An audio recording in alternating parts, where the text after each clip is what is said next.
Chers Thaï, chers amis, bonjour. Nous sommes le dimanche 11 juillet de l'an 2021 et nous sommes ensemble réunis grâce notamment à la Maison de l'Inspire qui nous offre l'opportunité de nous réunir souvent. Et aussi grâce à quelque chose que nous avons tous et toutes déjà en nous. Et c'est quelque chose que nous allons explorer ensemble, à savoir la graine d'éveil, la capacité d'aimer, la capacité de comprendre et de voir le monde tel qu'il est. Donc j'aimerais vous proposer, on va commencer ensemble la session avec une méditation guidée. Donc vous pouvez prendre conscience de votre corps, de votre posture, fermez les yeux, mettez-vous à l'aise, à la fois détendu mais concentré, alerte. Vérifiez bien que l'alignement de votre tête, la colonne vertébrale, la tête ni en avant ni en arrière, le buste un peu ouvert pour faciliter le souffle. Si vous êtes assis sur une chaise, vérifiez bien que vous avez vos deux pieds bien ancrés.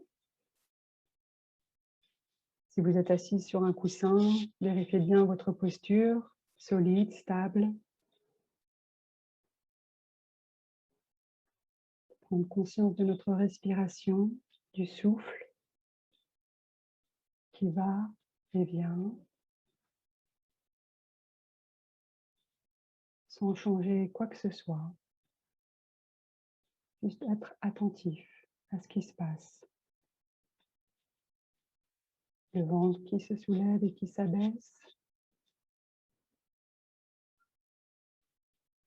L'air qui rentre par nos narines. Toutes les sensations dont vous êtes conscient, consciente.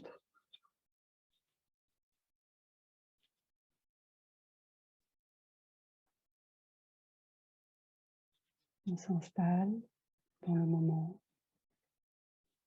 dans l'instant,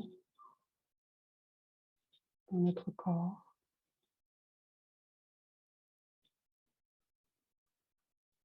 Grâce au souffle, à l'inspire et à l'expire.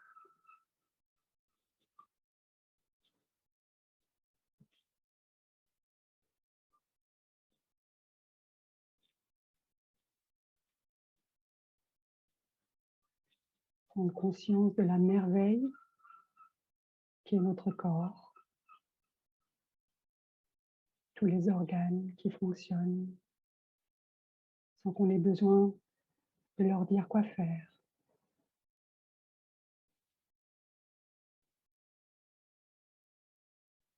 Ce miracle de la vie. Nous pouvons sourire à notre corps avec bienveillance, avec respect.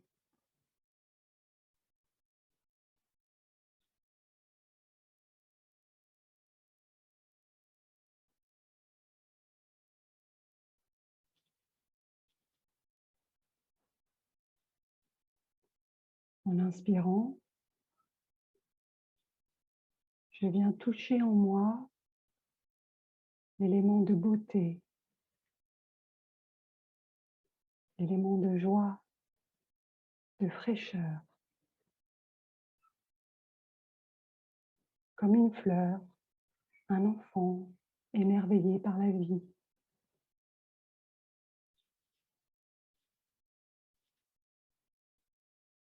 J'expire, je suis une fleur,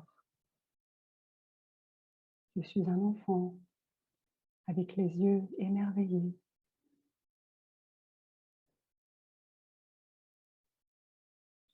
J'inspire, je touche la beauté en moi, j'expire, je souris.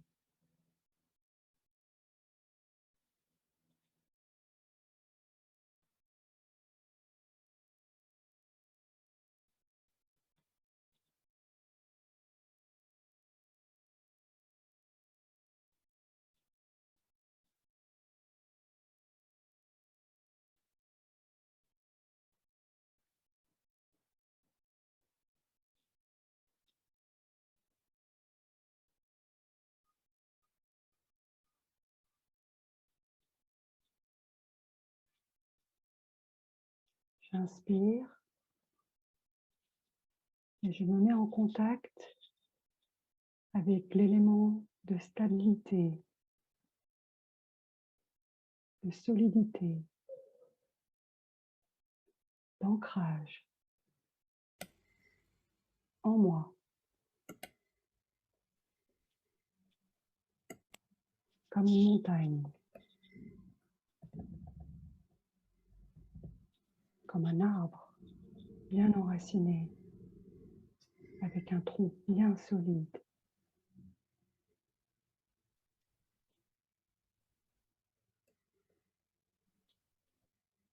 J'expire. Je suis une montagne.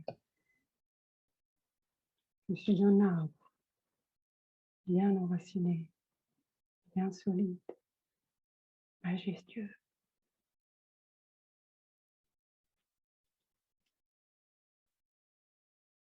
J'inspire. Je touche la solidité en moi. J'expire.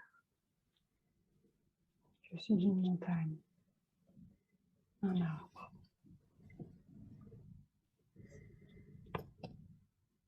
Je souris à la montagne en moi.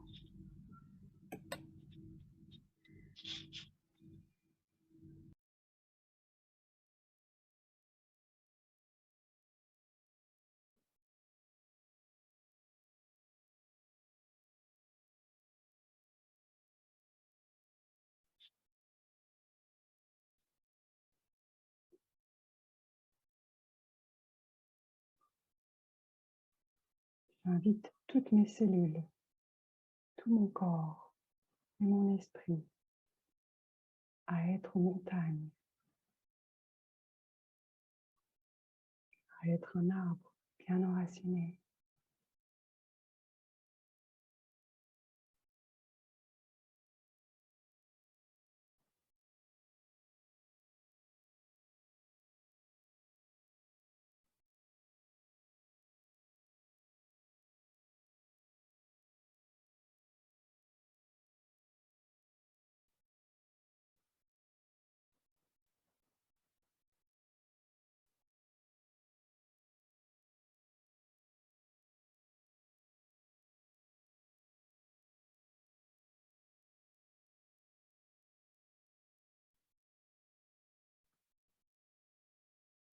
J'inspire.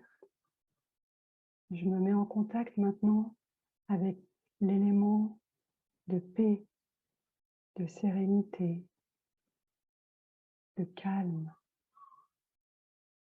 de silence qui sont en moi.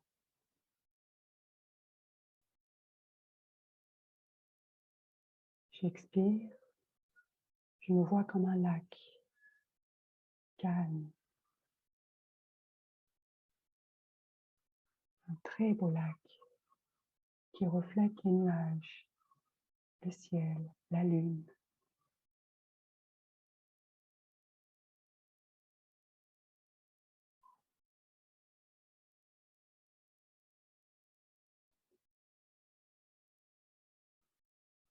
J'inspire, je touche la quiétude, la sérénité en moi. J'expire, je suis un lac calme, sans vagues, qui reflète le ciel, la lune.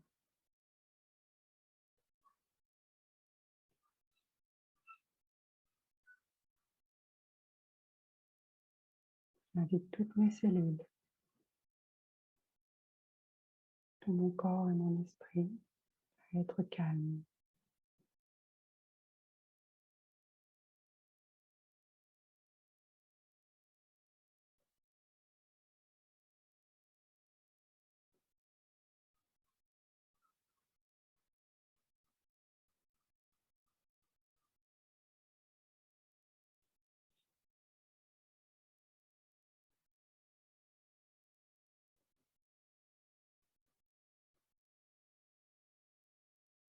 Je suis un lac Et je regarde le ciel, l'immensité du ciel, l'espace, les étoiles, l'immensité de l'univers au-dessus de moi. J'inspire, je me mets en contact avec l'espace, un sentiment de liberté, d'ouverture, comme le ciel.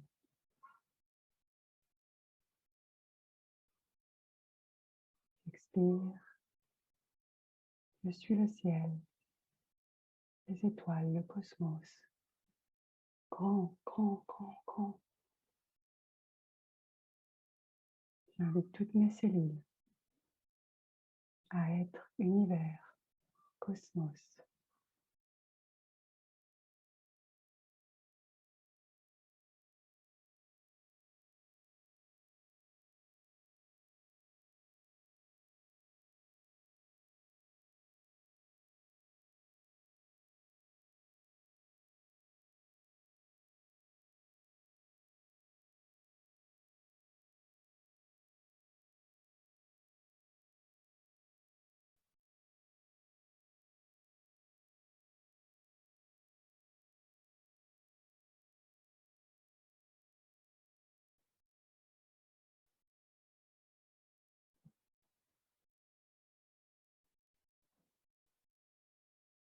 J'inspire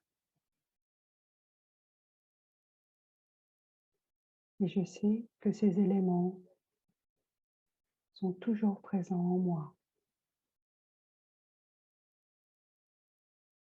J'expire,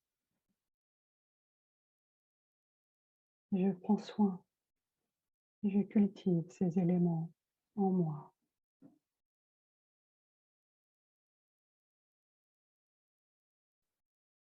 Le calme, la sérénité, la stabilité, la fraîcheur, la joie et ce sentiment de liberté, d'espace sont là déjà en moi.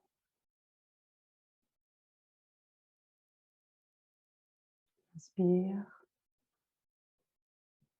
je me réjouis de mon inspiration. J'expire, c'est un moment merveilleux de pouvoir toucher ces éléments en moi et autour de moi.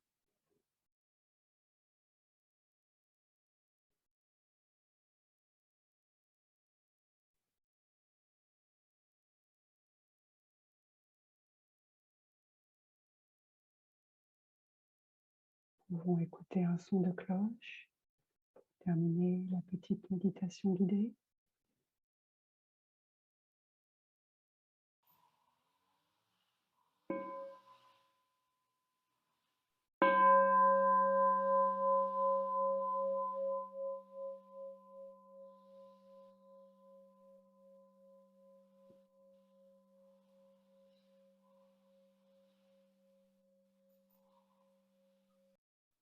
Nous venons de faire ensemble une méditation que notre maître a inventée surtout pour les enfants.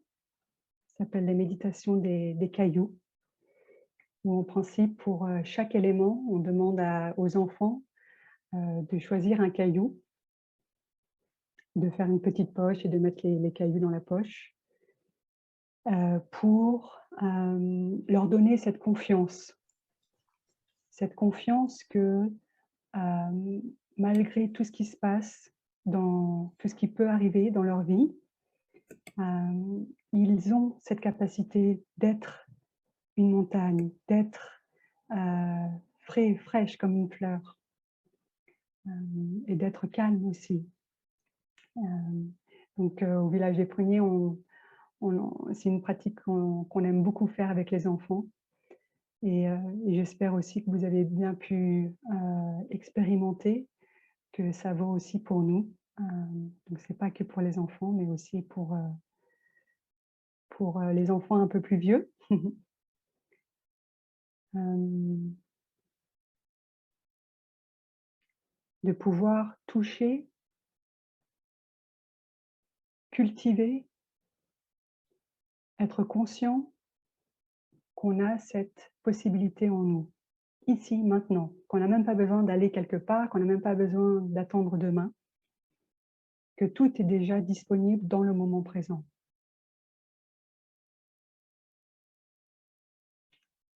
Hem, ça fait, déjà beaucoup d'années, que la méditation, la pleine conscience, heu, est devenue, comment dire? À la mode.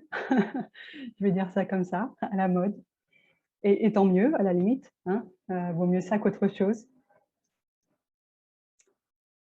et on oublie souvent que, la méditation, la pleine conscience, c'est pas juste quelque chose, pour atteindre, voilà, pour atteindre un certain but, même s'il y a une partie de ça qui est vrai, mais c'est aussi et avant tout une manière de vivre. C'est quelque chose qui va faire partie de notre vie et souvent quand les personnes viennent au village ou venaient au village avant la pandémie, hem, on demandait toujours aux personnes de laisser de côté, heu, la vie, la vie quotidienne et de vraiment se plonger à 100 dans la retraite, dans les pratiques que nous proposons, pour leur permettre de vraiment goûter, toucher, expérimenter toutes les facettes, de, la méditation, de la pleine conscience et notre maître Thay, insiste beaucoup là-dessus puisque, dans notre tradition, nous nous asseyons seulement 30 minutes le matin, 30 minutes le soir, ensemble. Formellement, ça ne nous empêche pas de le faire, individuellement en plus et le reste du temps, on s'attache aux choses quotidiennes, laver les légumes, faire la cuisine, faire la vaisselle, balayer, avoir des meetings, être devant l'ordinateur, voilà, comme tout le monde et c'est la manière de le faire, hem, que taille et cette, pratique de pleine conscience, change notre, rapport au monde et notre, rapport à nous-mêmes, évidemment, change, ça nous transforme et ça peut nous guérir aussi. Mmh. Hem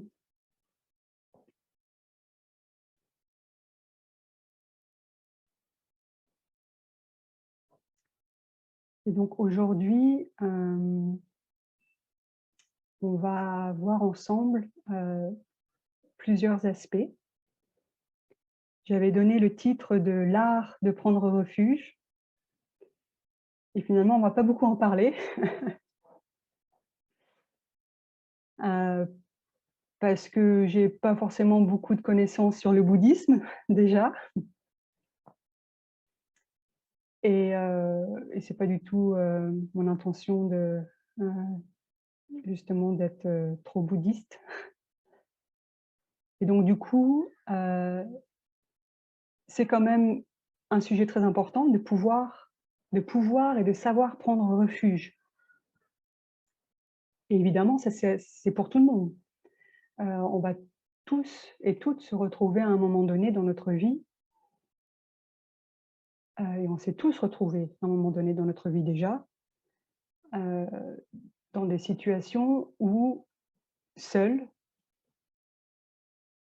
on n'y arrive pas. Ou alors, on prend refuge dans des choses pour nous échapper, pour fuir. Et notre société d'aujourd'hui nous fournit en abondance dans ce domaine-là. Donc, prendre refuge, savoir prendre refuge, pouvoir prendre refuge est quelque chose de très important. Donc, peut-être une question ou que je peux vous poser et puis vous pouvez réfléchir à ça après l'enseignement avec une feuille et contempler un peu oui, vos habitudes. Quand il y a quelque chose qui se passe, une situation difficile qui peut faire se manifester de la peur, de l'angoisse, de la jalousie, de la tristesse, voilà, des grosses émotions comme ça. Vous le ferez à la maison, tout seul, donc soyez honnête avec vous-même. Qu'est-ce En quoi est-ce que vous prenez refuge? Tout de suite. Quels sont vos lieux de refuge? Quelles sont les personnes qui sont vos refuges? Quels sont les objets qui sont vos refuges? Dans, donc évidemment dans la tradition bouddhiste, j'y viens, on a ce qu'on appelle les 3 joyaux: le Bouddha, le Dharma et la Sangha. Je vais partager une image.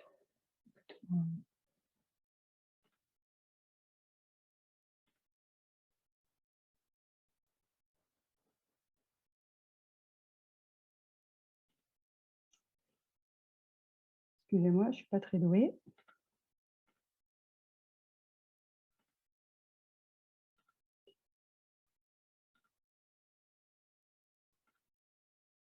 Voilà. Les 3 joyaux, que sont le Bouddha, le Dharma et la Sangha. Le Bouddha, évidemment, c'est le Bouddha historique, Shakyamuni, qui est un peu, dans notre tradition, notre maître ancestral. Mais évidemment, il n'y a pas que lui. Il y a après toute la lignée, tous les grands êtres, tous les êtres éveillés. Et j'ai presque envie de dire qu'ils soient bouddhistes ou pas bouddhistes. L'abbé Pierre, sœur Emmanuelle, les grands saints, les grandes saintes. Ce sont des personnes qui ont vécu de telle manière que, donc j'ai écrit des petites choses, hein, mais c'est juste pour vous donner une idée, c'est bien plus vaste que ça, qui ont vécu leur vie avec compassion, avec une joie de vivre, avec une sagesse, une vision profonde.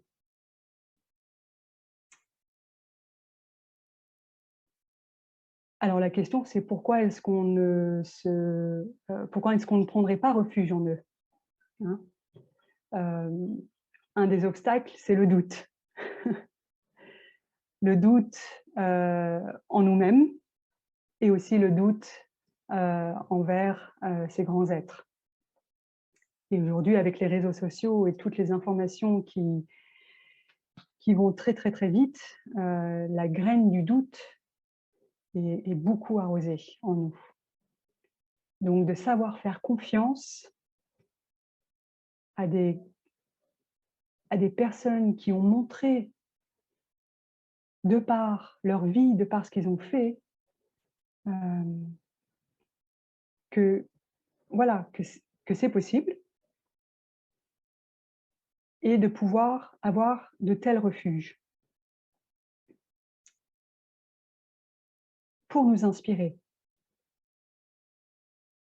On n'a pas forcément besoin d'avoir un but, de devenir comme un tel et un tel, c'est pas du tout ça.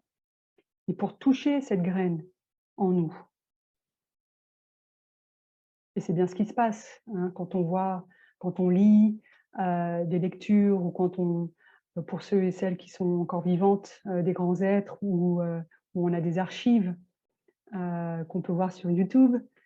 J'imagine que la plupart d'entre nous, quand on fait cette démarche déjà, de se mettre en lien avec ces personnes, c'est qu'on a envie d'être inspiré, c'est qu'on a envie que cette graine de sagesse, de compassion, de joie de vivre soit arrosée, soit vivante en nous.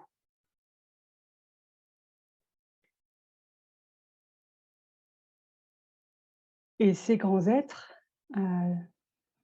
nous, par leurs expériences, nous indiquent un chemin, une direction.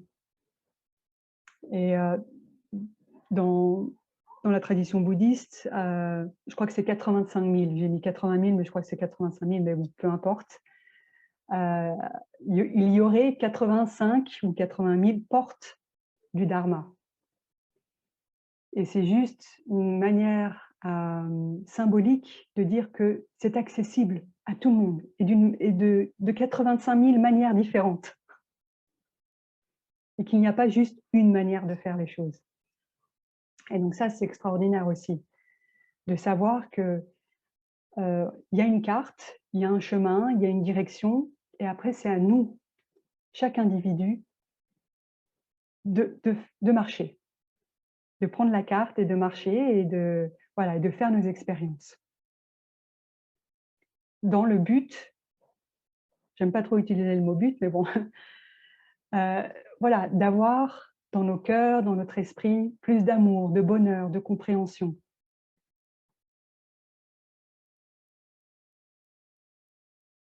Car si au bout du chemin, il n'y avait pas, voilà, il y avait pas ça, il y avait la haine, il y avait la rancœur, il y avait la jalousie, bon, à quoi bon marcher sur ce chemin? À quoi bon se fatiguer à passer 1 heure et demie à écouter quelqu'un? À quoi bon passer du temps à faire de l'assise? C'est parce qu'on sait, au fond de nous, qu'il y a quelque chose qui se passe vers plus de bonheur, vers moins de souffrance, plus d'amour, plus de pardon, de compréhension. Alors, ça prend du temps, ça peut prendre même plusieurs vies, mais on est sur le chemin. Et la Sangha, ben voilà, je pense qu'on est là ensemble. Et c'est quelque chose pour Thay et aussi pour le Bouddha. Juste après avoir atteint l'éveil, la première chose qu'il a fait, c'était d'aller voir ses 4 ou 5 amis pour créer cette Sangha pour ne pas être seul, pour ne pas être seul et pour être, voilà, pour avoir l'énergie collective du groupe. Et ce qui est encore plus palpable quand on vit en communauté, donc nous les monastiques, peut-être il y en a parmi vous qui vivent en communauté, en famille évidemment, mais voilà, il y a beaucoup de choses qui sont tissées en famille, donc c'est peut-être de se libérer de l'illusion qu'on est séparés. Que moi je suis moi, toi tu es toi, et voilà. Ok, on vit ensemble, mais on n'a rien à voir ensemble. Quand on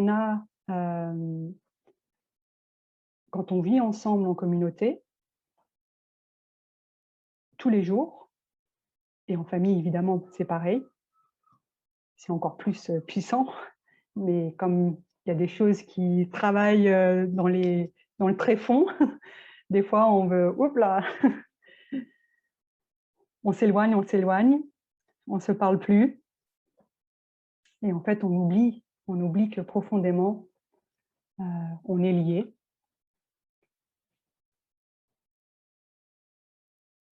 Que nos ancêtres sont là, en nous, toute la lignée des ancêtres et nos ancêtres humains, évidemment, mais aussi nos ancêtres animaux, végétaux, minéraux. Et quand on a cette conscience, que nous sommes juste un être vivant parmi d'autres êtres vivants, on n'a plus besoin de se demander, comment manger, comment consommer. Alors évidemment, c'est très difficile dans notre vie, aujourd'hui, de faire de tels choix, hem, tellement, oui, tellement il y a de choses, qui nous entourent et qui ne respectent pas justement, le vivant. Mais quand on est en pleine conscience que nous ne sommes pas séparés, qu'il y a en moi des ancêtres animaux, qu'il y a en moi des forêts, des fleuves, des rochers, des montagnes. Évidemment que j'aurai beaucoup plus de respect. Évidemment que je vais faire attention à ce que je consomme.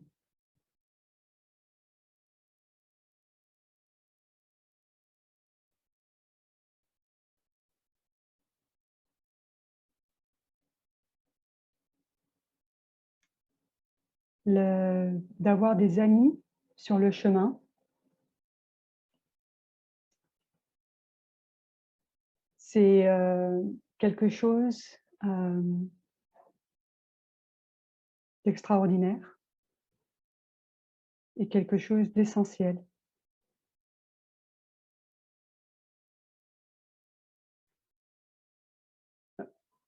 Une, un des grands enseignements, du Bouddha, c'était, peut-être que vous en avez entendu parler, je sais pas parce qu'il y a différents noms, méditation, la méditation méta, la méditation de l'amour, la méditation de la compassion, la méditation je ne sais pas comment vous voulez l'appeler et en fait, ami spirituel, dans ami, c'est en fait le mot méta ou mitra.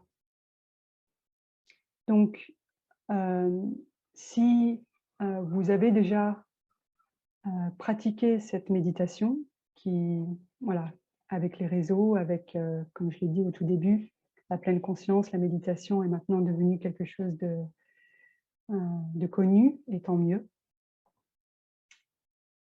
C'est, de pouvoir développer en nous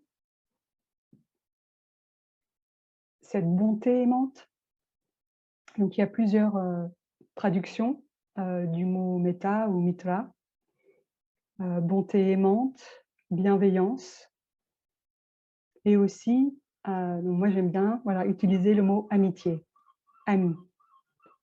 Hem et dans un enseignement, Thaï aussi a carrément utilisé le mot amour, en disant qu'on avait, un peu, spolié heu, voilà, le mot et qu'il fallait lui redonner sa vraie valeur. Donc le mot amour ou amitié. Et donc d'être un ami, d'être une amie. Donc là, est-ce que vous vous imaginez? On peut fermer les yeux.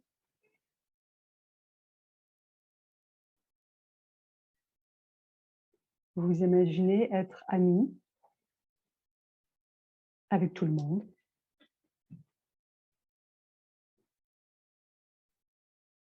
avec avoir cette attitude, cette relation amicale avec tout le monde, les êtres humains et aussi avec les animaux, les végétaux, et cetera.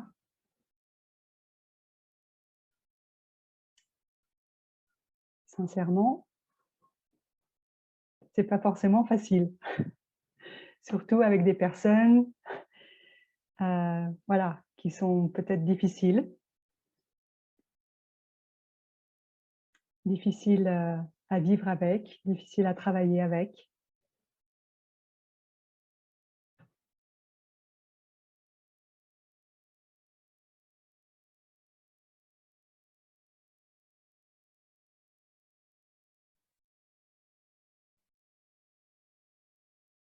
On va écouter un son de cloche. J'aimerais vous inviter à ce que vous puissiez toucher cet élément, cet autre élément, qui est cette capacité d'aimer, cette capacité d'offrir de la joie, d'offrir du bonheur, d'être à l'écoute, de pouvoir comprendre l'autre, comprendre sa souffrance, comprendre son bonheur. Qu'est-ce qui lui fait plaisir? Qu'est-ce qui lui fait pas plaisir? Pour être vraiment,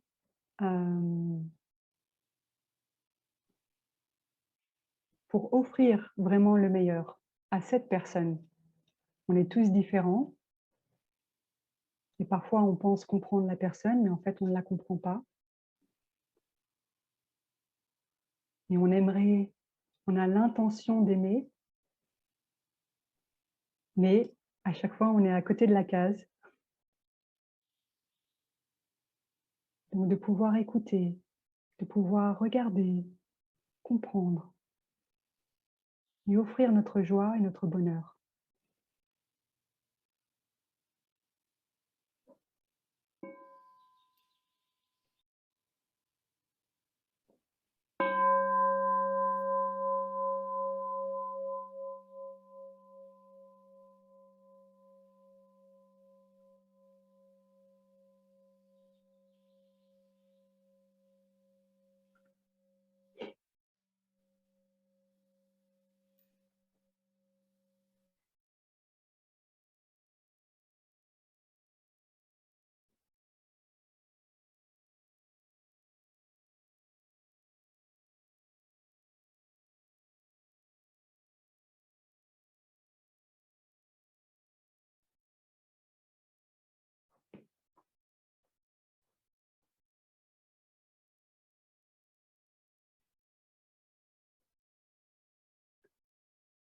On pense souvent connaître les personnes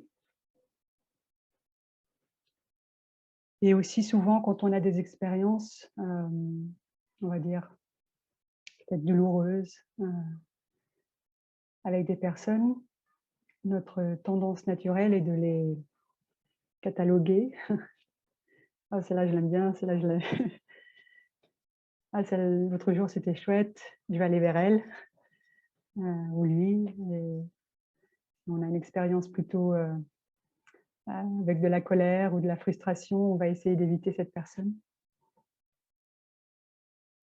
Et ce qu'on oublie, c'est que tout change, tout est impermanent, y compris nous et y compris les autres.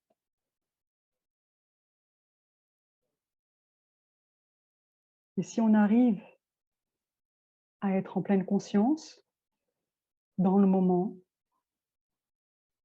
à ne pas être, emprisonné, à ne pas être, attaché à des idées ou à des ce qui s'est passé il y a 2 jours, il y a 1 mois, il y a 10 ans, alors on peut se regarder, nous-mêmes, et regarder l'autre personne avec des yeux nouveaux.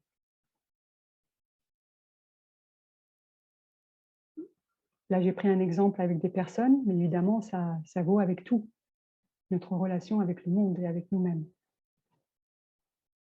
Et cette capacité de pouvoir regarder le monde avec des yeux nouveaux, c'est aussi ce qu'on appelle l'esprit du débutant. L'esprit du débutant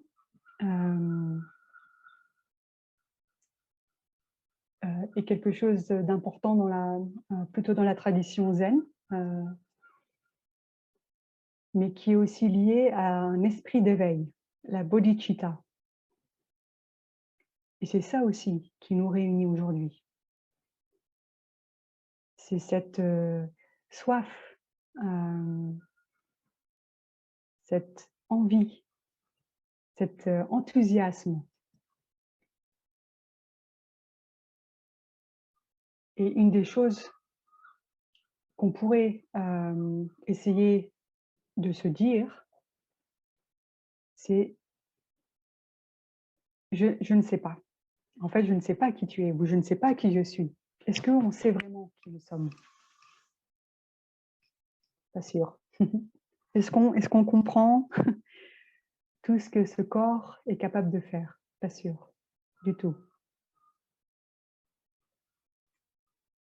Et de pouvoir avoir cette conscience que tout change, que nous sommes comme une rivière qui coule sans arrêt,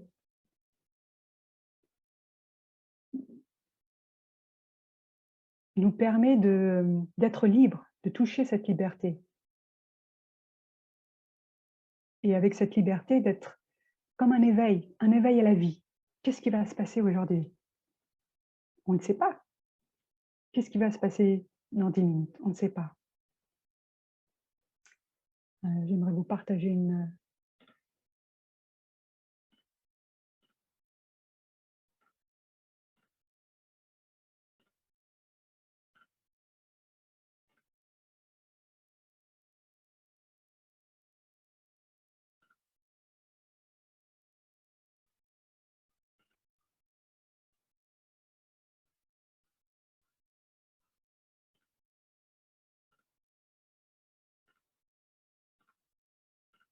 Voilà.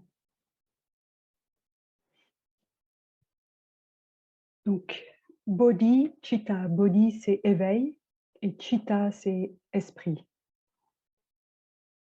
Donc, la bodhicitta, c'est quelque chose aussi de fondamental.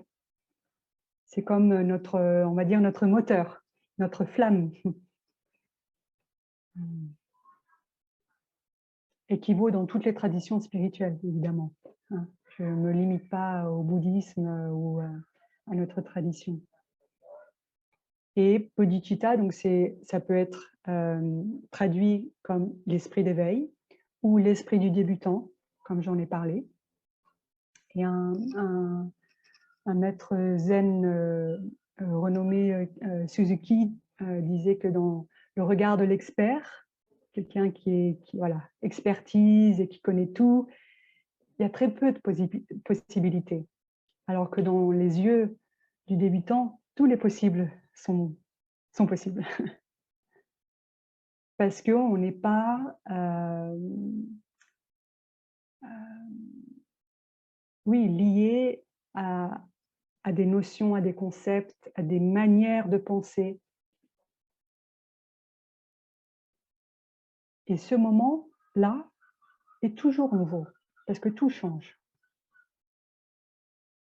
tout le temps.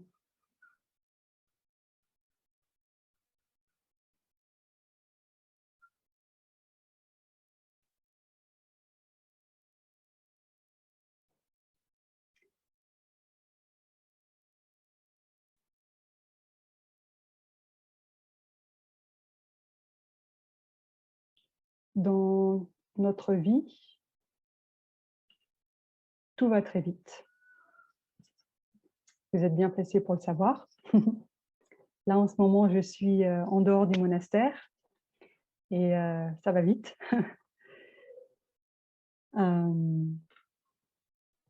Et donc, je dois m'efforcer de ralentir, de prendre conscience de mes pas, de prendre conscience de ma respiration, de prendre conscience de tout ce qui se passe autour de moi, dans la rue.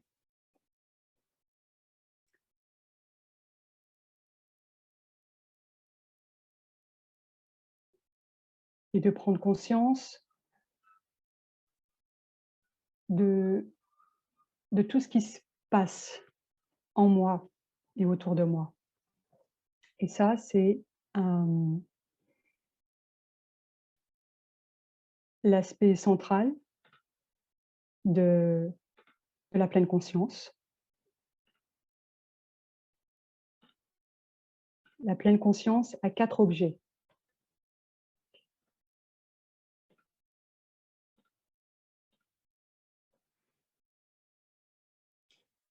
La pleine conscience, en chinois, le caractère chinois là que j'ai, le haut, c'est maintenant et le bas, c'est le cœur ou l'esprit. Donc c'est le cœur, l'esprit est dans le maintenant. Okay, donc c'est pour ça aussi qu'on entend souvent parler de l'ici et maintenant. On est là, présent, maintenant, dans l'instant. Et les 4 objets de la pleine conscience sont notre corps, nos sensations, notre esprit et les objets de l'esprit. Donc les objets de l'esprit, en fait, ce sont tous les phénomènes, y compris notre corps, y compris nos sensations. Hein. Donc les objets de l'esprit, ça englobe vraiment tout.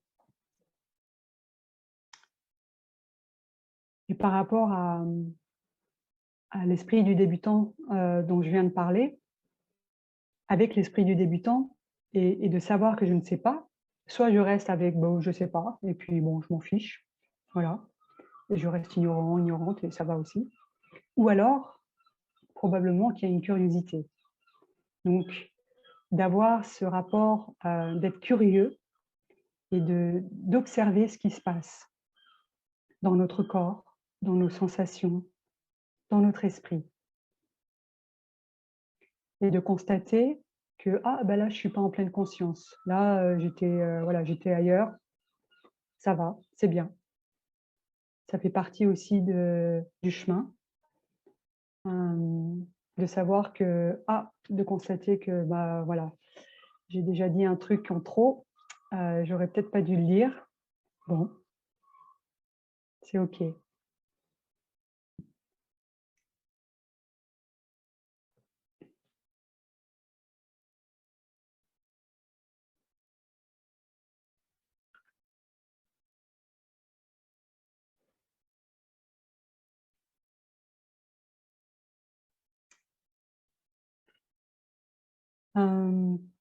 Par rapport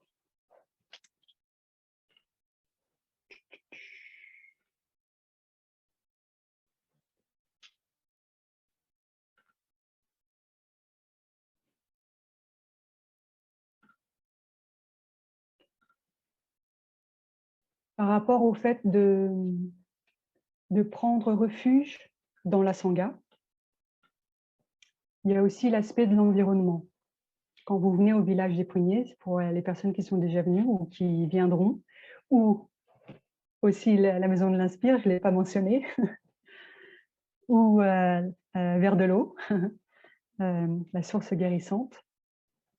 Vous arrivez dans un environnement avec des personnes qui pratiquent, et cet environnement, voilà, vous englobe, d'accord? Mais ce n'est pas tout le temps le cas. Vous n'êtes pas tout le temps en retraite dans des monastères.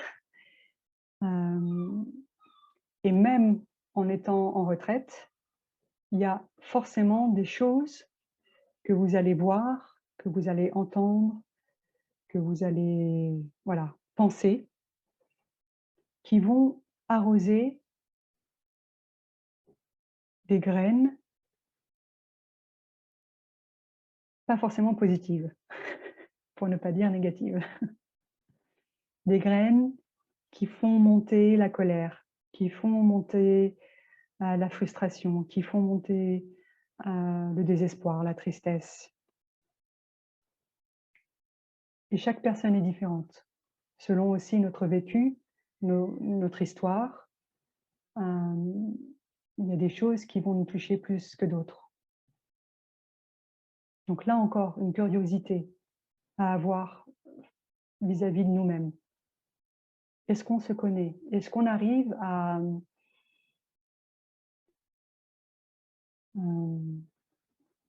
oui, à détecter, à reconnaître comment est-ce qu'on réagit quand on est face à une situation, quand on écoute, quand on voit quelque chose, quand on est avec une personne,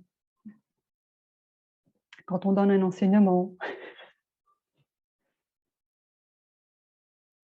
Et notre maître Thay, nous a beaucoup, expliqué de manière très simple, un des aspects importants par rapport à être en chemin sur la voie de l'éveil, avoir plus d'amour, de compréhension, de joie de vivre, de paix.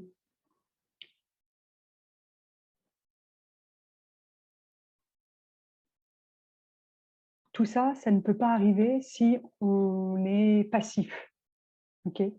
Si on laisse, toutes les choses du monde, rentrer par nos sens, y compris le mental. Et donc un des aspects importants, c'est, ce qu'on appelle les 4 efforts ou les 4 diligences. Parce que dans la notion d'effort, il y a, voilà, il y a cette, intensité. J'aimerais vous partager encore j'espère que ça va, de vous partager des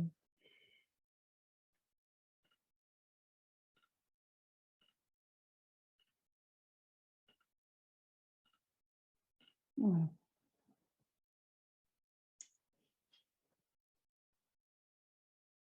Donc j'imagine que beaucoup sont familiers avec ce cercle qui représente, nos consciences, oui, nos consciences. En bas, c'est ce qu'on appelle la conscience du tréfonds qui contient toutes les graines, positives, négatives, neutres. Toutes les graines sont là. La joie, la paix, l'amour, la bienveillance, la colère, la haine, la violence, la tristesse, l'angoisse. Et au-dessus, c'est notre conscience du mental, le mental. Donc c'est ce dont on est conscient, en fait, hein, la conscience du mental. Et donc, ce qu'on voit, ce qu'on entend, ce qu'on touche par nos sens, si l'intensité est suffisamment grande, ça va venir réveiller, ça va venir titiller une graine dans notre conscience du tréfonds. Et il suffit que la graine de colère ou la graine de peur soit énorme, il suffit que l'intensité soit infime pour que ça vienne dans notre conscience du mental et qu'on soit submergé par la colère, la peur. Donc ça, c'était juste pour vous expliquer. Et en fait, donc les 4 efforts, vous avez vu, j'ai mis plus, moins, plus, moins. Avec, donc sur le côté, avoir une attention appropriée, yoniso manaskara. Être attentif à ce que les graines positives soient touchées dans le tréfonds pour qu'elles puissent monter. OK? Être attentif, conscient des graines positives qui sont déjà là. Et les garder le plus longtemps possible.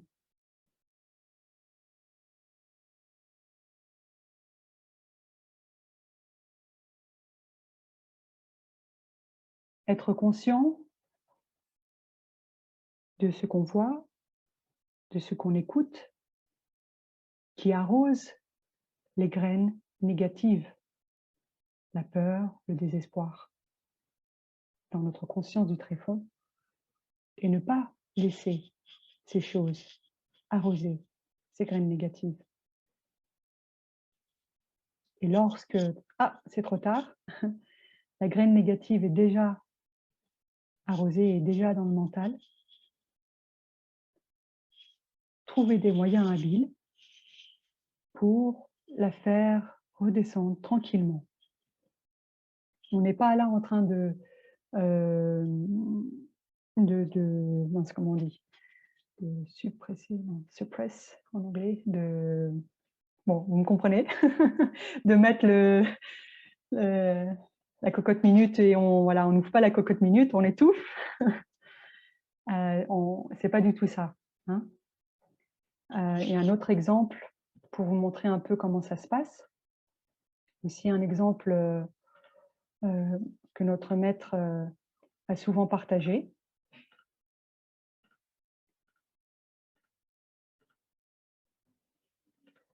L'exemple de la colère, par exemple.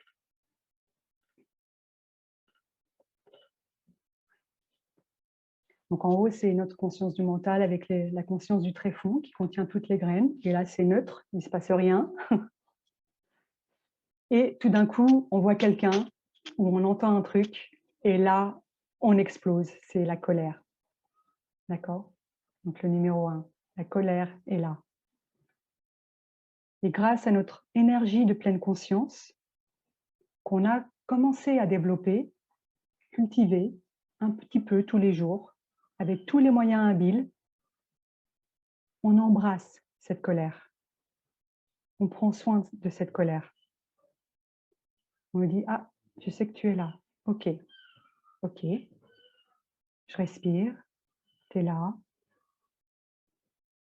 Mais peut-être là, pour le moment, voilà, je ne sais pas quoi faire avec toi. Tu es trop grosse.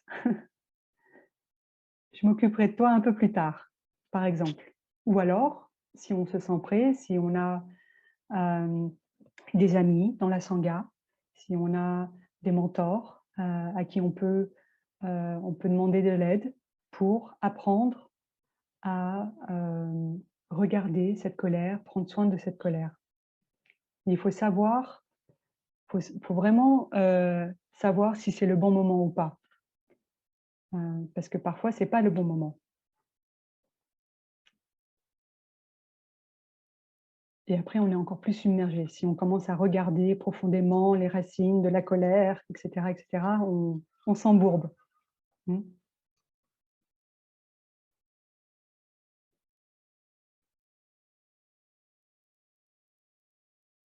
Et pourquoi est-ce que Tai, préfère utiliser le mot, diligence plutôt? Je ne sais pas si ça se dit diligence en français.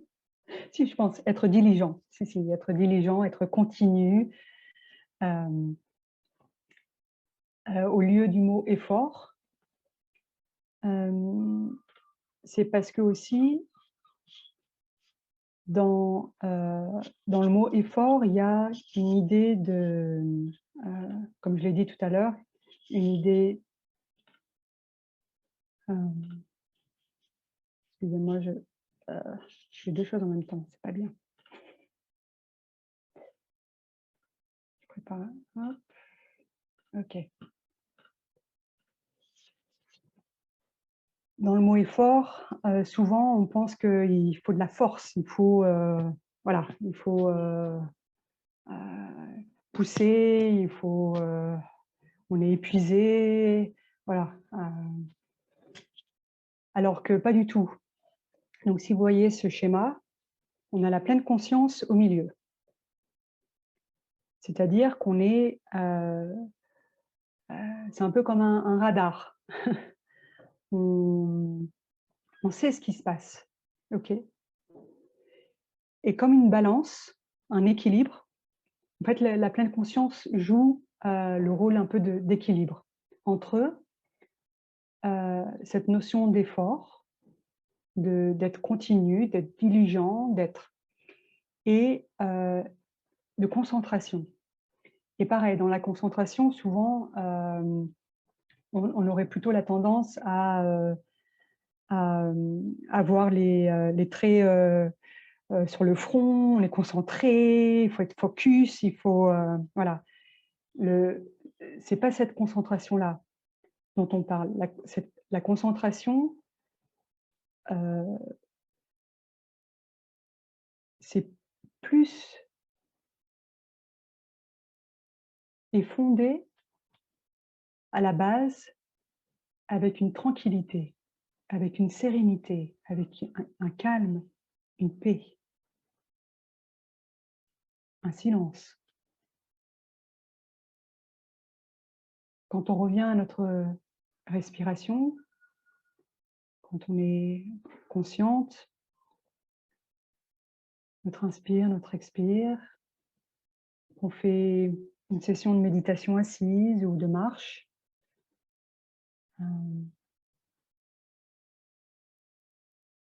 Si on fait ça pendant 2 minutes, bon, c'est bien.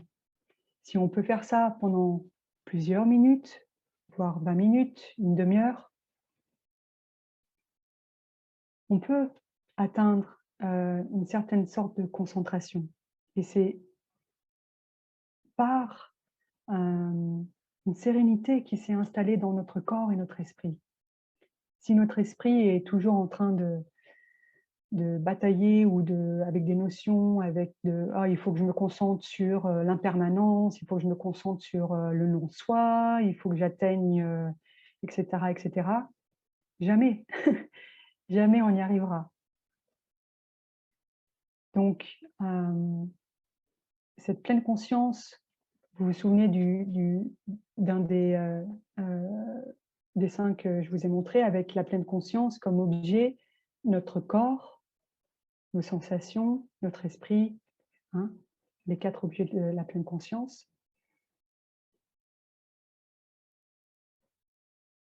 Je sais que ça paraît pas très attrayant, mais si on se contente de se concentrer sur notre corps, il y a déjà 75 000 portes qui s'ouvrent.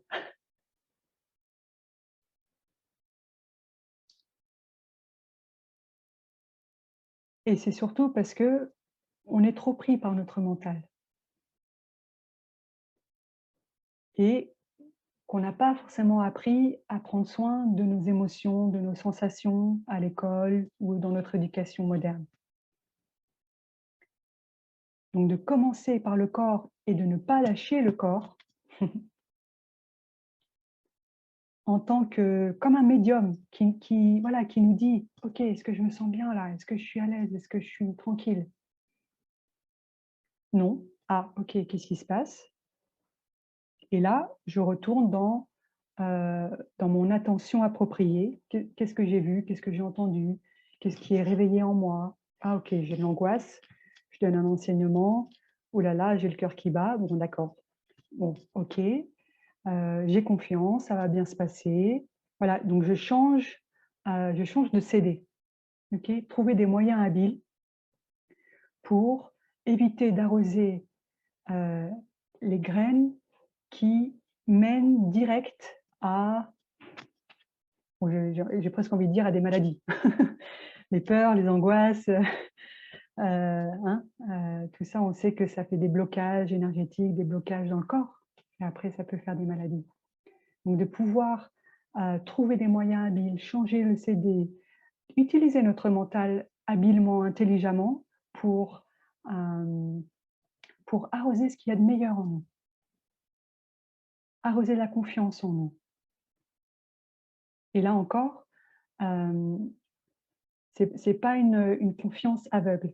Donc là, on est sur le diapo, des 5 forces et Tai voudrait rajouter une 6e force qui est le lâcher prise. Cette confiance, c'est pas une confiance aveugle dans les textes, dans un maître ou dans c'est vraiment dans notre propre expérience. Si ça marche, alors oui, évidemment, on a confiance. Même si c'est un tout petit pas, même si on a encore reculé de 2 pas, c'est pas grave, mais on a cette expérience que: «Ah bah oui, ça on se sent un peu mieux». On a cette expérience de: «Ah ben l'autre jour, j'étais avec cette personne et j'ai réussi à ne pas réagir. J'ai réussi à l'écouter». Bah, c'est formidable. Et donc un lien avec le grand mot sagesse de notamment tout est impermanent, tout change. De la sagesse que nous sommes tous reliés avec le vivant, les uns les autres.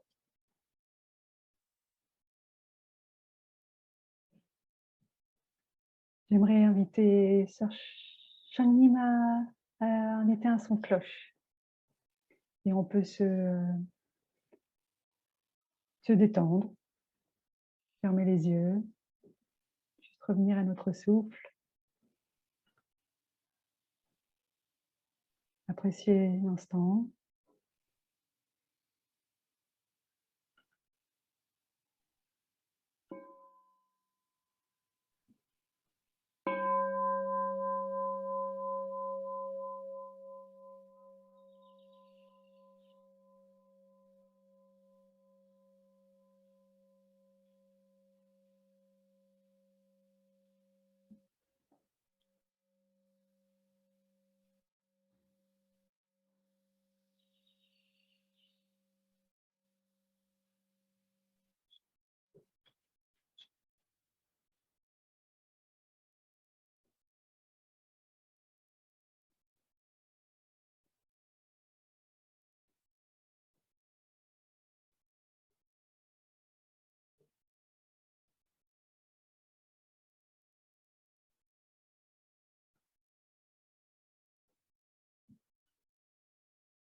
Dans la confiance, il y a aussi un élément à ne pas perdre de vue, c'est que le travail que nous faisons sur nous-mêmes a d'ores et déjà un impact sur le monde.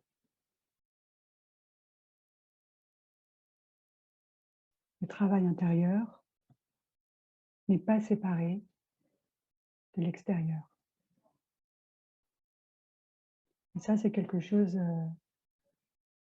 d'important à, à se souvenir quand on est peut-être face à, à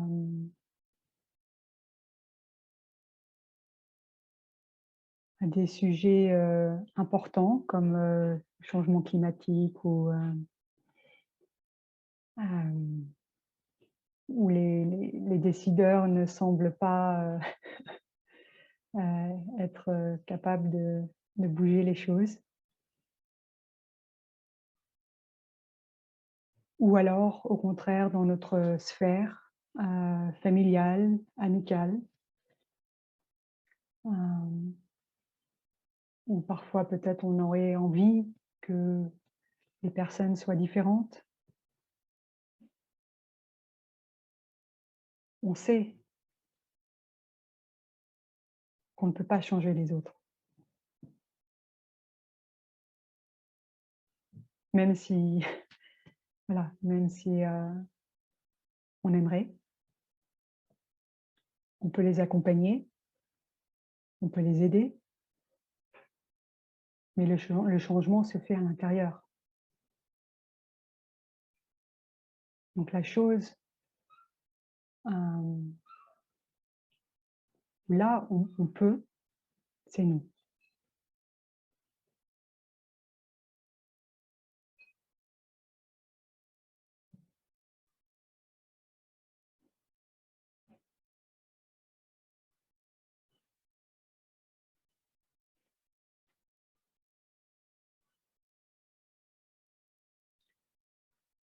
Et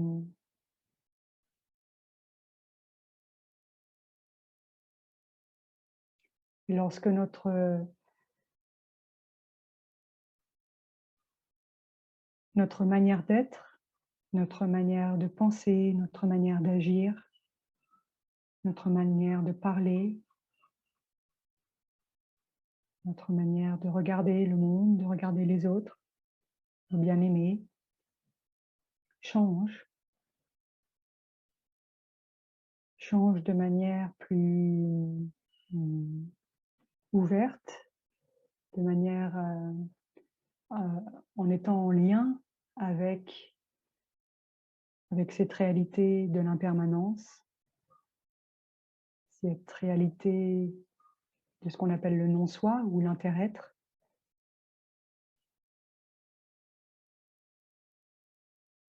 On sait que ça prend du temps. Par notre propre expérience déjà, on voit bien que on a beau être sur le chemin depuis quelques mois, quelques semaines, quelques années, on a encore beaucoup de choses à transformer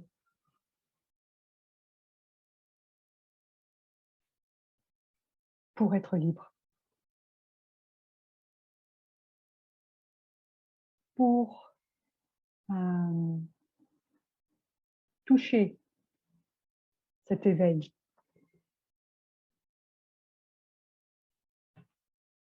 cette capacité d'être équanime, quoi qu'il se passe. Quoi qu'il se passe, on arrive à garder notre joie de vivre, on arrive à garder notre cœur ouvert,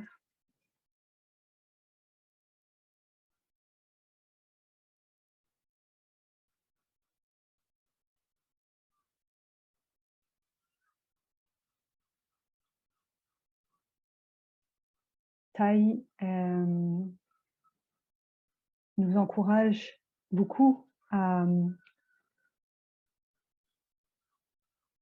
amener la pleine conscience dans notre vie quotidienne, pour ne pas faire une séparation entre la dimension spirituelle et la dimension profane, mondaine, mais de pouvoir imbriquer la dimension spirituelle dans notre vie quotidienne, sans pour autant devenir monastique, sans pour autant passer 3/4 du temps en retraite dans les monastères. Là, on est dans le bouddhisme engagé, dans le bouddhisme appliqué, ici, maintenant, avec les enfants, en faisant les courses, au travail. Comment garder cet esprit d'éveil, cet esprit d'amour, cette bodhicitta dont j'ai parlé tout à l'heure.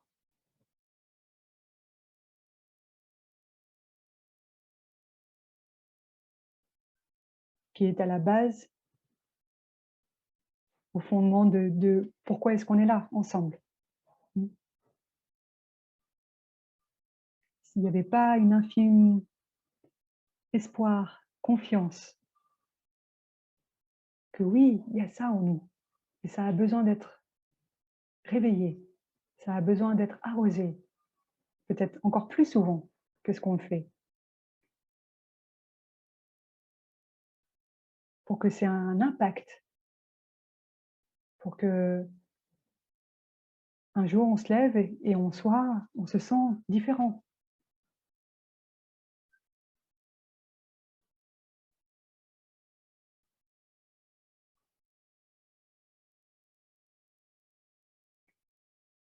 Et là encore, dans la diligence, dans l'effort, le continu de notre pratique, que nous pouvons amener à la maison, que nous pouvons amener au travail, que nous pouvons amener avec les amis, partout. Cette pleine conscience qui nous permet de savoir ce qui se passe, nous permet de savoir quoi dire ou ne pas quoi dire, quoi faire, ne pas quoi faire. Mais si on est, oui, emporté par, tout ce qui se passe et par les conversations et qu'on n'a pas du tout de pleine conscience, on est un peu perdu, quoi. Et on n'est pas libre du tout, même si on pense qu'on est libre, qu'on peut faire ce qu'on veut. On sait bien que profondément, on a un grand manque de liberté.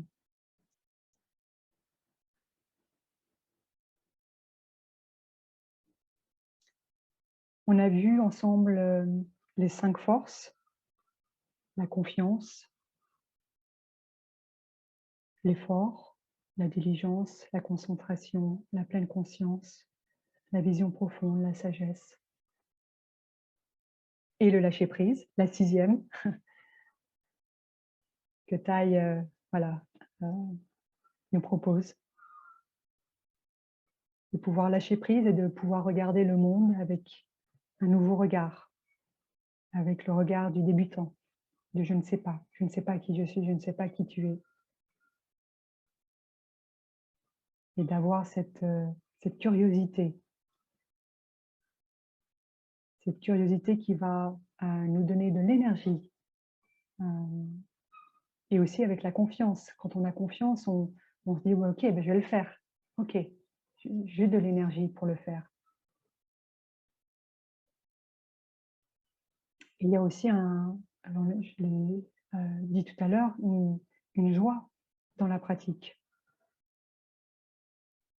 Si on est sur le chemin, si on écoute des tas et des tas d'enseignements, qu'on lit des tas et des tas de livres sur la pratique, le bouddhisme, qu'on va au temple et qu'on qu'on prie et qu'on se retrouve en sangha et qu'il n'y a pas de joie, il y a quelque chose qui cloche. Donc là encore, pourquoi est-ce que j'ai pas de joie? Pourquoi est-ce que la joie de vivre n'est pas là? Pourquoi est-ce que l'amour de la vie n'est pas là? Donc de regarder, hein, plus, moins, qu'est-ce que j'arrose dans ma vie quotidienne? Qu'est-ce qui est arrosé? C'est pas forcément actif, le plus souvent c'est passif. Tout ce qu'on voit sur les écrans, tout ce qu'on entend, tout ce qu'on lit, tout ça c'est de la nourriture. Donc de choisir des choses bienfaisantes pour que cette joie, cette paix puisse avoir une opportunité, avoir une occasion de fleurir dans notre conscience du mental, dans notre vie, pour notre propre bénéfice et pour le bénéfice des personnes qui nous entourent et pour le monde.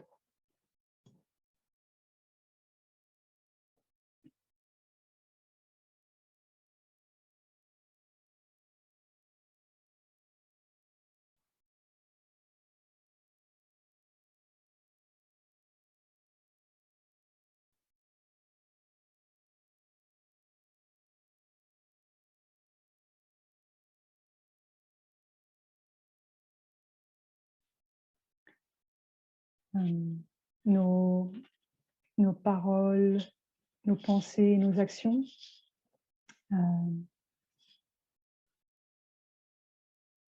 sont ce qu'on appelle dans le bouddhisme le karma. Et donc, ce que nous produisons, en fait, les, les, les fruits que nous offrons au monde, qui en retour nourrissent. Donc c'est comme un cycle. Hein.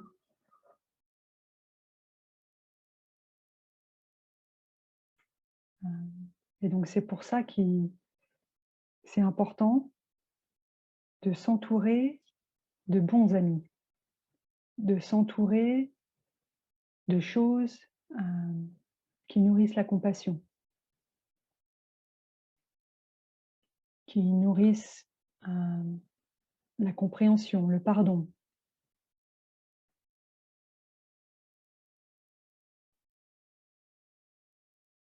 De pouvoir être calme, de pouvoir écouter quelqu'un dans sa souffrance. Pas tout le monde peut le faire.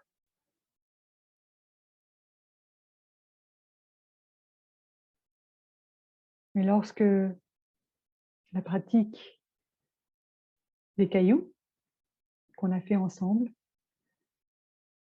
est quelque chose qui fait partie de notre vie, pas forcément sous cette forme, mais si nous prêtons attention à ce que notre joie, notre stabilité, notre possibilité de revenir dans notre île intérieure, par notre respiration, d'être ancré, hein, avec le nombril, en dessous du nombril. Donc ça, c'est aussi physique, c'est aussi corporel. C'est pas juste dimension spirituelle, transcendantale, non. Ok. On est dans notre corps et notre corps est là aussi pour nous aider à être présent. Toutes nos cellules sont là et vibrent dans la solidité, dans la stabilité. Je suis bien ancrée, je t'écoute dans ta souffrance pour soulager ta souffrance.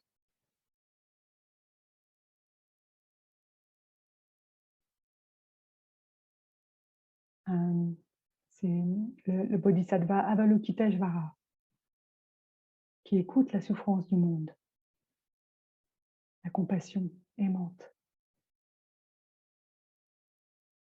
Mais pas tout le monde n'a cette capacité. Il faut pouvoir développer, cultiver, s'entraîner. Et c'est pareil peut-être avec nos enfants ou nos parents, nos amis, nos collègues. Même si on a cette intention de vouloir aider, de vouloir soulager, peut-être on n'a pas encore la capacité. Et le meilleur moyen de le faire, de développer cette capacité, c'est de commencer par nous, d'écouter notre souffrance, de prendre notre souffrance dans les bras, de pouvoir l'accueillir, de pouvoir aller marcher avec.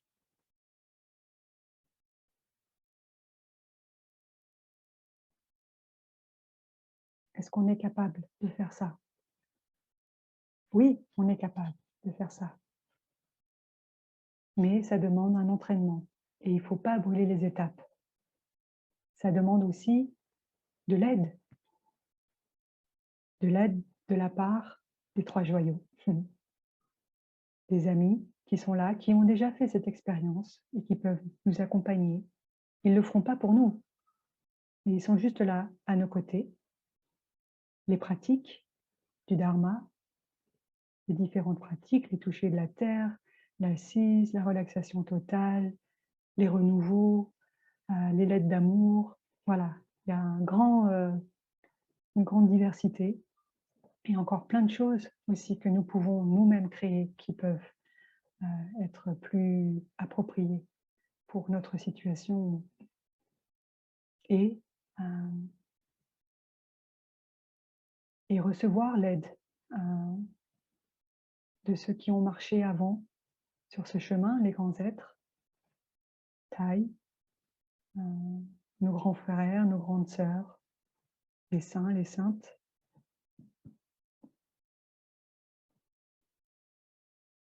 Donc de ne pas brûler les étapes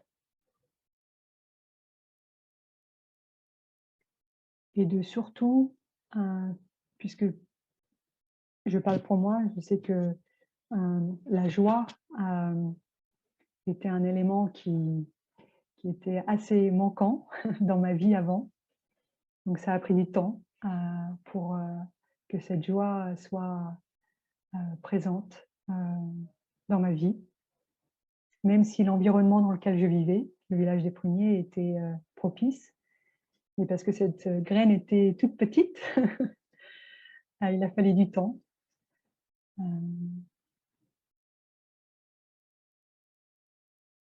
Et une des pratiques que vous pouvez faire,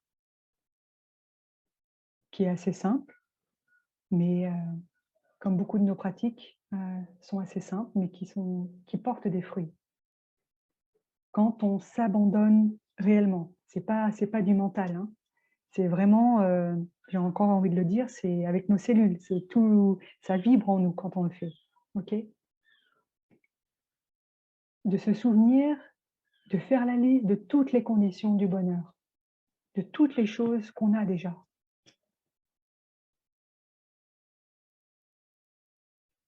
Tai nous dit, si vous commencez la liste, une page, ça suffit pas, 2 pages, ça suffit pas. Et donc au lieu de focaliser sur, le petit point noir sur une feuille, regardez la feuille.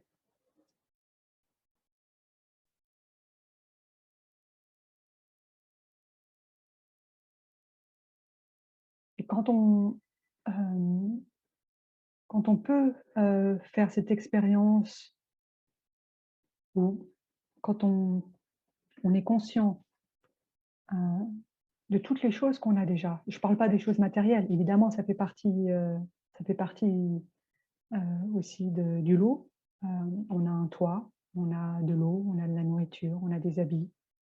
Voilà, on n'est pas en guerre, pas pour l'instant. Voilà, toutes ces choses, j'ai dit pas pour l'instant, tout est impermanent, ça se trouve, qui sait, dans quelques années, ça va beaucoup changer. Donc de pouvoir aujourd'hui, quand on est submergé ou quand on est, voilà, on ouais, la vie, oh, quand on est un peu démotivé ou quand, il y a quelque chose qui nous arrive et que oui, et qu'on est submergé par des émotions fortes, tout de suite, on peut utiliser ce moyen habile pour, se rendre compte qu'on a encore beaucoup de chance d'avoir un corps qui est en bonne santé, même s'il y a des choses qui commencent un peu à ne pas aller, mais quand même, on a des yeux pour voir la beauté du monde, on a des oreilles pour entendre le chant des oiseaux, on peut sentir le vent, heu, le soleil, la chaleur du soleil. C'est des petites choses qui d'habitude, sont neutres, des sensations neutres. Là, on revient dans les 4 objets de la pleine conscience: le corps, les sensations, les sensations. 3 types de sensations: sensations positives, sensations négatives, sensations neutres. Alors, dans votre vie, lesquelles des 3 est majoritaire? Sans la pleine conscience, probablement les sensations neutres ou les sensations, négatives, puisque ce sont elles qui, en général, prennent le dessus. Donc, encore une fois, être actif et pas passif, et même en fait, et ne pas attendre forcément qu'il y ait quelque chose qui se passe et d'avoir une émotion forte, et cetera. Mais d'instaurer cette habitude de vivre et d'être en contact avec toutes les conditions de bonheur qui sont déjà là, en moi et autour de moi, pour arroser cette graine de joie et de bonheur le plus souvent possible, dans une dimension, vraiment réelle, hein. Comme ce que j'ai dit, c'est vraiment quelque chose qu'on ressent, pour que le jour où il y a quelque chose qui se passe, eh ben, on ne soit pas submergé, justement. Que la balance entre, la graine de joie et de bonheur et la graine de désespoir, de tristesse, de jalousie, hem, soit au minimum égale. Ou alors même, l'idéal serait que le joie et la bonne, la joie et le bonheur euh, soient, soient plus présents, prennent le dessus.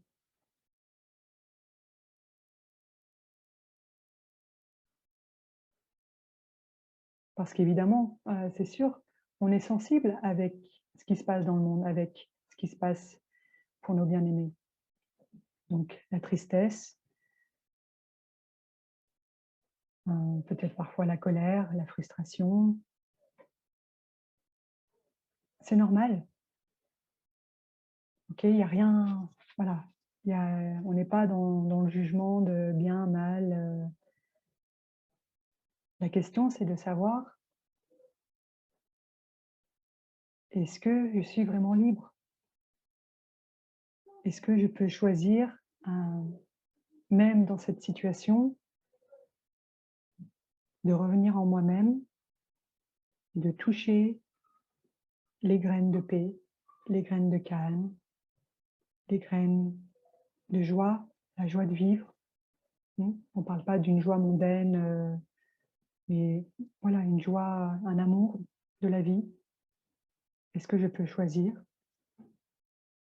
Ou est-ce que je me laisse entraîner par, par l'émotion, par le mental qui va avec, par après la consommation qui peut aller avec, ouvrir le frigo ou aller boire un coup ou regarder un film ou juste pour apaiser ou pour éviter ou pour ou parce que je ne sais pas quoi faire d'autre.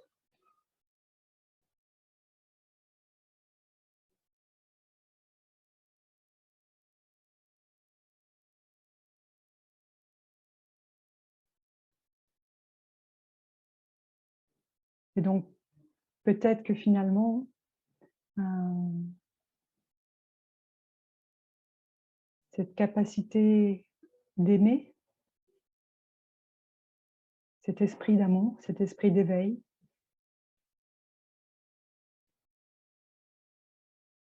nous permet d'être notre ami, d'être la personne en qui je peux prendre refuge, la personne qui peut me comprendre, qui peut m'écouter,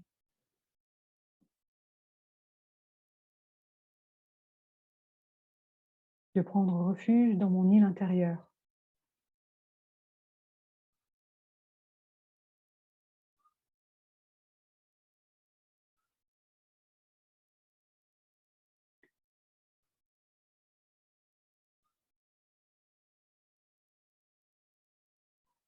Je ne pourrais pas être amie avec moi-même si je suis tout le temps en train de repousser ce qui est en moi, à savoir la colère, la jalousie, le désespoir, la tristesse, mais de pouvoir accueillir ces émotions avec la pleine conscience, de pouvoir savoir ne pas les arroser ou au contraire d'arroser, de toucher quelque chose de positif pour changer le CD de manière habile pour que ces graines négatives retombent dans le tréfonds et deviennent de plus en plus petites, alors que les graines positives deviennent de plus en plus grandes.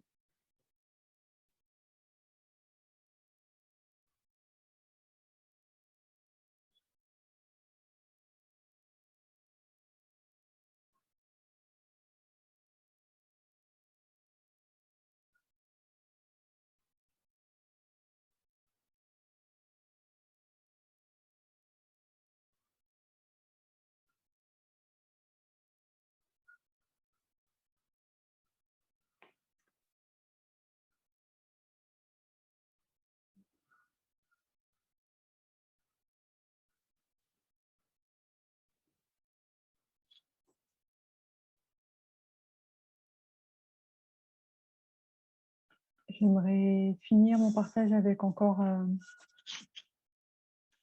une sorte de, pas forcément un récapitulatif, mais quelques points par rapport à la prise de refuge, qui est juste un aspect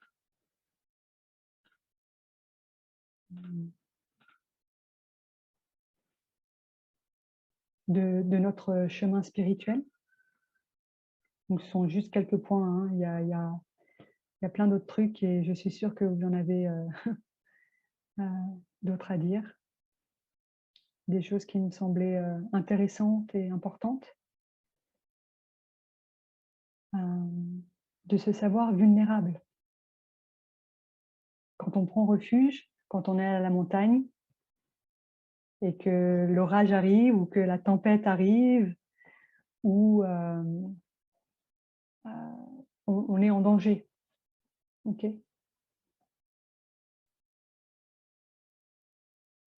Et donc de se savoir vulnérable dans ce monde qui quand même est un peu chaotique, faire preuve d'humilité et de dire: «OK, j'ai besoin d'aide, j'ai besoin de vous». Même si c'est pas forcément dit à haute voix, mais voilà, de le reconnaître intérieurement. Ça évitera probablement beaucoup d'accidents sur la route, sur votre chemin. Autre chose que j'ai déjà mentionné, le fait de savoir que je ne sais pas, et de pas, hem, ou au contraire, non pas au contraire, mais notre maître a fait une très belle calligraphie, c'est, «En êtes-vous certain?» «Are you sure?» hein. Donc je crois elle est accessible sur Google. Donc peut-être c'est quelque chose que vous pouvez, imprimer, et la mettre quelque part, chez vous. Et encore une fois,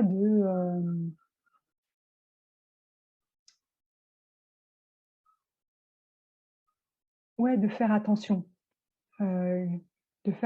d'être en pleine conscience de ce qu'on pense, de ce qu'on dit, de ce qu'on fait et aussi des informations qu'on reçoit dans une conversation ou bon, voilà, tout ce qui se dit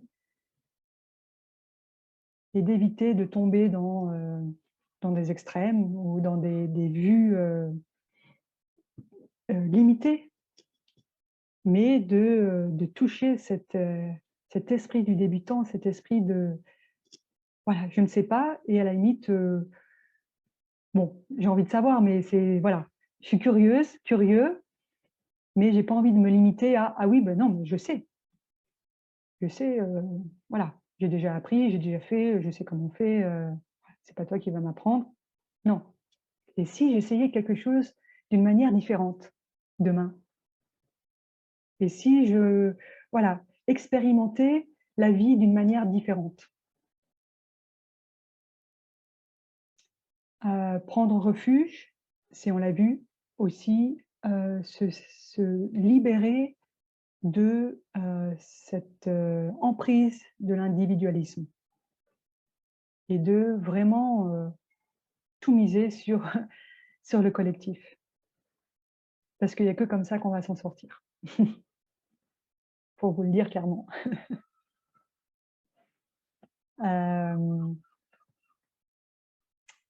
et évidemment dans le collectif, encore une fois, j'inclus, tous les êtres, vivants, non vivants, humains, non humains.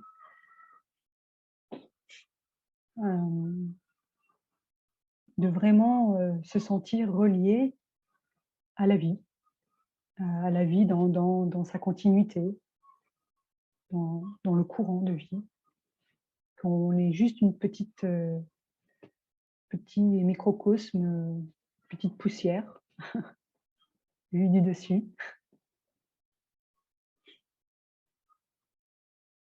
et que le collectif, la sangha, mais aussi voilà, au-delà de ce qu'on appelle habituellement la sangha, est une source de fraîcheur, de renouveau, dans le sens où on n'est pas forcément tout le temps dans notre zone de confort. Chez nous, à la maison, entre nos 4 murs, bon, ben, on fait notre truc et puis voilà, on est bien, quoi. Hein. Mais quand on va, voilà, quand on va vivre, une retraite avec, plusieurs personnes ou entre des amis entre amis ou en famille avec, et les interactions et bah, là, on se frotte un peu plus et on se rend compte que finalement, bah, voilà, on n'est pas très libre et ça va, c'est OK. Mais c'est là où on commence, c'est là le début de se dire: «Ah, bah, là, tiens, hier, fou, bah, non, ça s'est vraiment pas bien passé pour moi, hein». J'ai pu remarquer que, voilà, j'étais comme ça, j'étais comme ci. Alors, comment est-ce que je pourrais m'améliorer? Comment est-ce que, je pourrais être, plus aimant, plus aimante, moins dans le jugement, et cetera? Et la réponse finale, c'est de toujours revenir à soi, hein, et de lâcher prise. De lâcher prise de, qui on est, qui on doit être, notre identité, qu'est-ce qu'on doit faire? D'avoir confiance et être serein, sereine,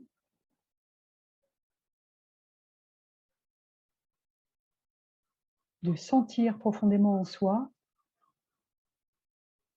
que les enseignements, peu importe, voilà, quels qu'ils soient,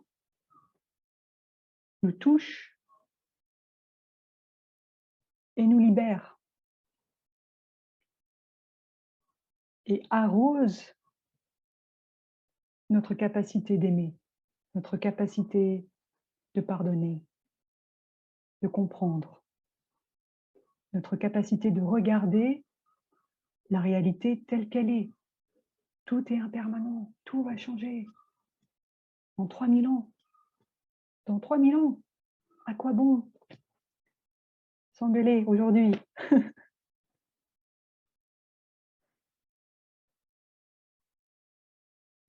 La joie, j'espère que vous l'avez senti à travers mon partage. Hem, la joie comme cause, mais aussi comme effet, comme cause. Hem, j'ai déjà mentionné, si la joie n'est pas là, il y a quelque chose qui va pas, il y a quelque chose qui cloche. Donc le revoir, peut-être, demander à un frère, une sœur, d'avoir une consultation, d'essayer de comprendre où est le blocage et finalement, du coup, prendre refuge «à l'extérieur» entre guillemets,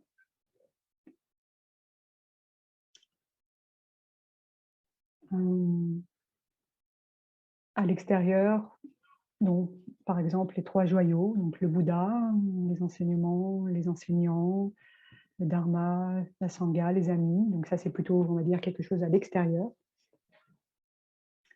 Heu, tout ça, ça nourrit l'intérieur, OK? Donc prendre refuge, c'est finalement, prendre soin de notre île intérieure. Prendre soin de soi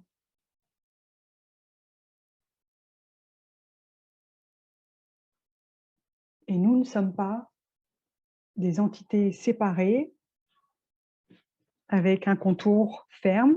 Nous sommes en lien permanent avec le monde qui nous entoure. Donc prendre soin de soi, c'est prendre soin du monde.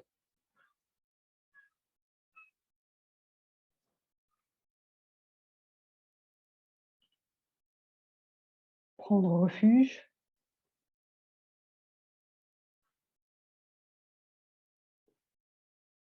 C'est finalement être en contact avec la vie,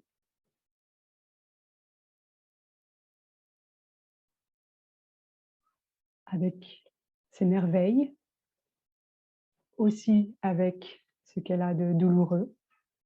Hein, la première noble vérité, la souffrance existe. On le sait, on le sait tous, on l'a tous expérimenté.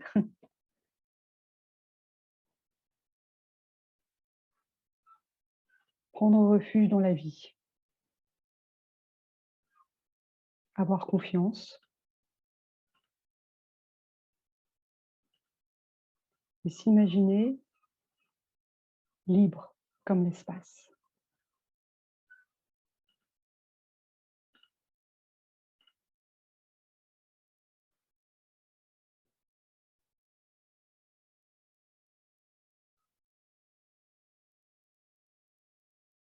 Est-ce que cette image vous parle?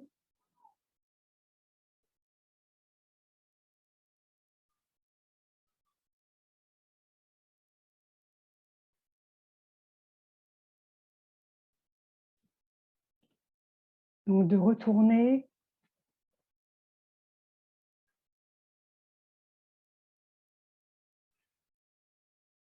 à la dimension ultime, dans notre dimension quotidienne, de toucher ce qu'il y a d'immense, comme la photo que je viens de montrer. De savoir que tout est impermanent, que nous ne sommes pas séparés.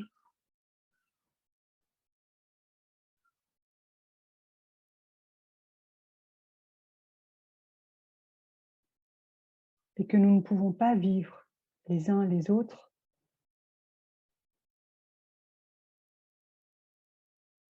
en pensant que nous sommes des individus et que chacun fait son truc. Ça ne marche pas.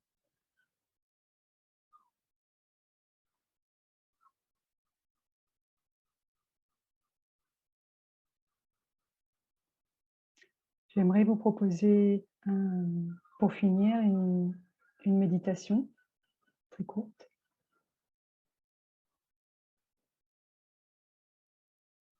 Je vous propose de fermer les yeux, de revenir dans votre corps, pleine conscience du corps.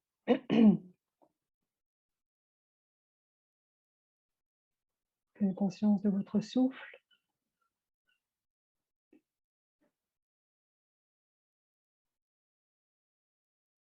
Nous allons partir à la découverte de nos ancêtres non humains, végétaux, minéraux. J'inspire. Tu sais qu'en moi, il y a tous ces éléments non humains. Qui suis-je? Un chat? Un cheval?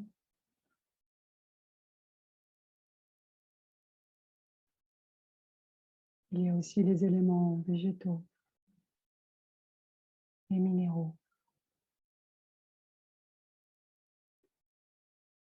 Je vous invite individuellement à vous laisser aller complètement et vous pouvez passer d'un animal, d'un autre animal, ensuite passer au végétal, au minéral, peu importe. Vous laissez glisser, vous laissez couler le flot et vous vous imaginez être un crabe, un corail, une algue, peu importe. Chacun fait sa méditation, sa contemplation et laissez-vous être un débutant.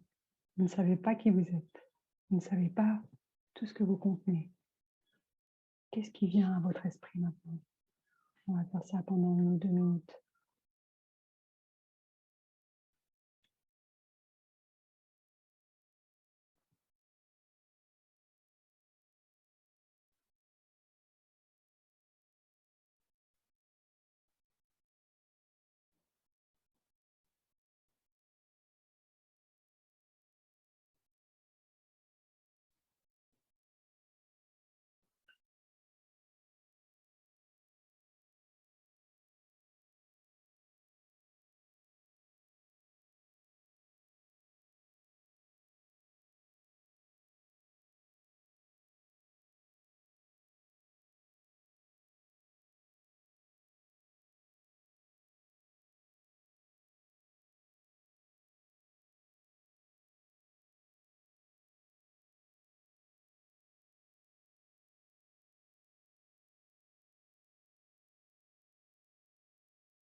Tous ces éléments sont en moi.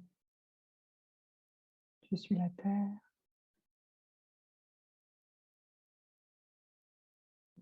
La terre est moi.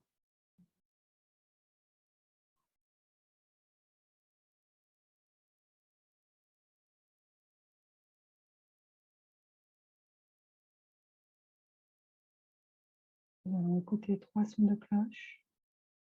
Nous pourrons rester avec notre souffle et être pleinement conscients de ce qui se passe.